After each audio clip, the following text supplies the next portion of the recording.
ముందుగా అందరికీ నమస్కారం. నేను మిరాజ్.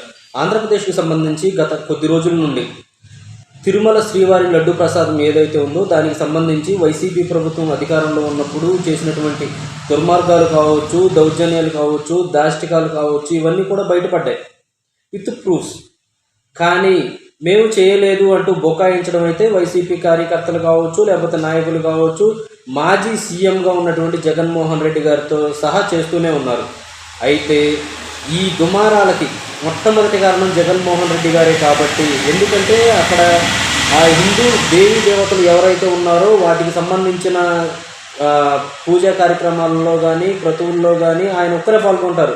సతీ సమేతంగా శ్రీవారికి పట్టు వస్త్రాలు సమర్పించిన దాఖలాలు కూడా అసలు ఈ 5 సంవత్సరాల్లో ఇప్పుడు మనం చూసిందే లేదు. పెళ్ళాం సచిన మొగుళ్ళలాగా ఒక్కడే అవుతాడు. అక్కడికి వెళ్ళిన తర్వాత ఈయన గురించి పొగిడించుకోవడం, లేకపోతే ఆ టీటీడీకి సంబంధించి దర్శనం టికెట్లు కానీ ఏవైతే ఉంటాయో వాటికి కూడా వెనక సైడు అన్య మతాలకు సంబంధించిన సింబల్స్ కావచ్చు, లేకపోతే జెరూసలేం యాత్రలకు సంబంధించిన అమౌంట్ ఎంత అవుతుంది, గవర్నమెంట్ ఎంత సబ్సిడీ ఇస్తుంది అని చెప్పడం, ప్రింట్ వేయడం తప్ప తిరుపతి ప్రాశస్త్యాన్ని పెంపొందించే విధంగా జగన్మోహన్ రెడ్డి గారు ఏ ఒక్కటి కూడా చేసినట్లు గత 5 సంవత్సరాల్లో మనం చూసిందే లేదు.